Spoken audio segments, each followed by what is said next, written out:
I would not advise believing everything you read in the media. I'm so the that's decision maker alarming. for the department. Any suggestion that I or her So or others are party to anti-Semitism is a mischaracterization attempting to win political points. Sir, and I'm going to say Senator, that you're your attempting lack to of win an political points on the backs of confirms what we've mischaracterizing known the all statements of a along. member The Trump of my administration department, is not serious. and I'm not going to stand for that. You are not a serious person. I believe your time is up, Senator. Oh, it is not up to you to tell me when my time is up. Well, She thought she had him cornered. Senator Jackie Rosen came into this hearing with a script already written. The accusations were prepared, the headlines were ready. The viral clip was supposed to be simple.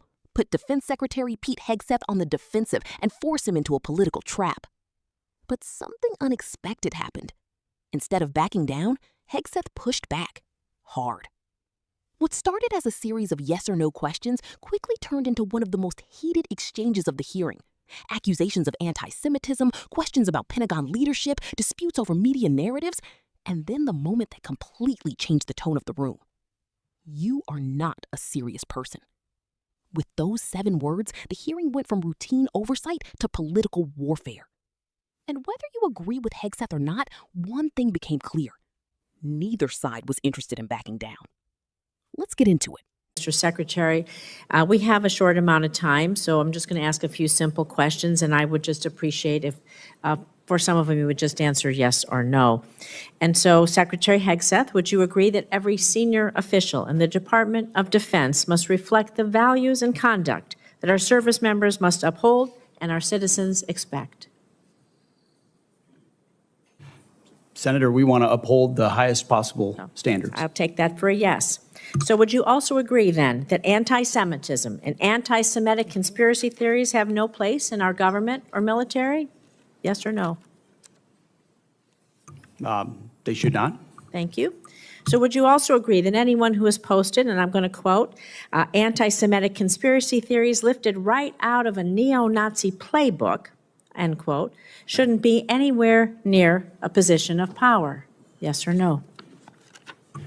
Since I don't believe the characterization of many officials in the news media, I would need to see precisely what's being characterized. But generally, would you not say that if generally we speaking, thought something sure. was coming out of a neo-Nazi playbook, it doesn't have any place in our Department of Defense?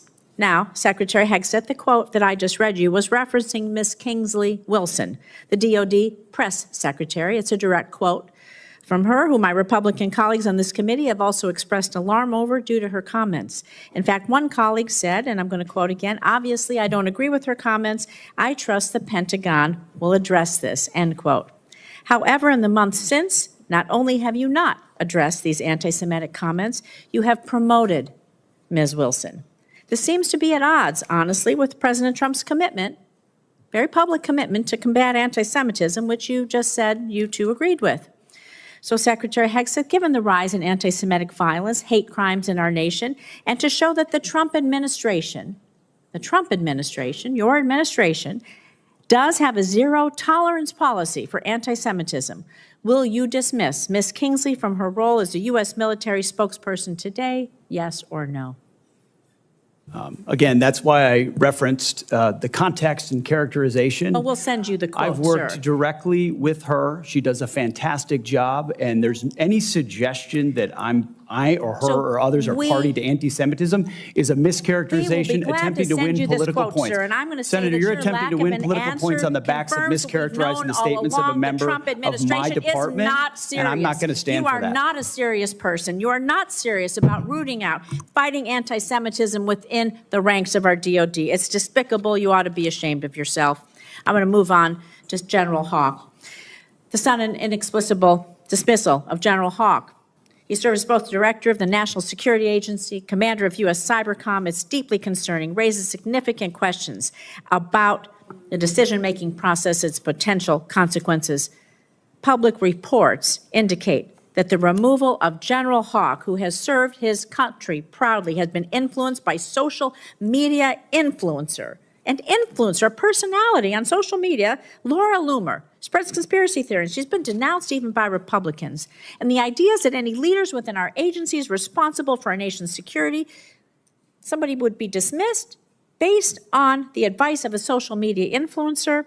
is alarming to say the least. It's surely not how we should be running our military. So were you consulted regarding General Hawk's dismissal, yes or no? Well, Senator, I would not advise believing everything you read in the media. Were you And I'm consulted on every consulted? single decision. Okay, I'm the so that's decision maker alarming. for the It's your department, and we all department, serve Mr. at the Se- pleasure okay. of the president. Okay. And So we have what the was your- prerogative to what make was those your recom- decisions for what the was your best for the recommendation? country, Did you and we did personally that. approve Mr. Hawk's dismissal, yes or no? Anyone coming or going Personally at the approve Defense it. Department, especially at that level, would ultimately be a decision So made by that's a me, yes. and I Did you stand personally behind that. relieve him?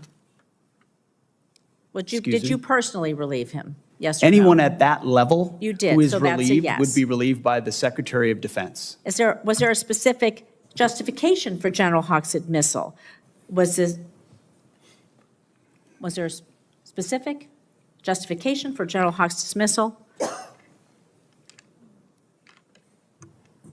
Ma'am, we all serve at the pleasure of the president, and the president deserves the type it of true? commanders and advisors that he thinks will best Did you equip him discuss General to Hawk's accomplish the dismissal with mission. Laura Loomer prior to his removal? I don't discuss who I talk about anything with, but ultimately this is my decision, and he serves at the pleasure of the president, and that's why he's no longer there. So do you believe it's appropriate for any social media personality to influence personnel decisions in your department, yes or no? I believe your time is up, Senator. Oh, it is not up to you to tell me when my time is up. Well, the time And I of am the going to say, senator- Mr. Secretary, you're either feckless or complicit. You're not in control of your department. You're as unserious. It is shocking. You're not combating anti-Semitism within your ranks. It's a dangerous and pivotal time in our nation's history. Thank you, Mr. Chairman. I yield back. And I don't appreciate the smirk, sir. You are the Secretary of Defense. Senator Rosen opened with a strategy viewers have seen many times before. Start with broad principles that almost everyone agrees with. Should senior Defense Department officials uphold the highest standards? Should anti-Semitism have no place in government? Should hateful conspiracy theories be rejected? The answers seemed obvious, and that's exactly why Rosen started there. Because once Hegseth agreed with those principles, she immediately pivoted to a specific target, Pentagon spokesperson Kingsley Wilson. Rosen cited comments that critics have described as anti-Semitic and argued that Wilson should not be serving in a senior communications role. Then came the question, would Hegseth remove her from the position? But Hegseth refused to accept Rosen's premise. Instead of debating the accusation itself, he challenged the characterization behind it. He argued that media reports had distorted Wilson's statements and suggested that Rosen was relying on those characterizations rather than the full context. That only made the exchange more tense. Rosen pressed harder. She pointed out that even some Republicans had expressed concern about Wilson's comments. She argued that promoting Wilson sent the wrong message at a time when anti-Semitic incidents remain a serious concern across the country. Again, Hegseth refused to concede the point. He defended Wilson's performance and dismissed the allegations as political attacks. And then came the moment everyone started talking about. Hegseth accused Rosen of trying to score political points. Rosen fired back. Hegseth responded with a line that instantly changed the atmosphere. You are not a serious person. The room immediately shifted. At that point, the discussion was no longer just about Wilson. It had become a battle over credibility itself. Rosen argued that Hegseth was refusing to take anti-Semitism seriously. Hegseth argued that Rosen was weaponizing accusations for political purposes. Neither side gave an inch. Then the hearing moved to another controversial topic, the dismissal of General Timothy Hall.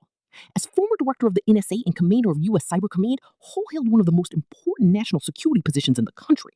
Rosen wanted answers. Specifically, she wanted to know whether outside political figures had influenced the decision. Reports had suggested that conservative activist Laura Loomer may have played a role. Rosen repeatedly raised that possibility. Was Loomer involved? Did she influence the decision?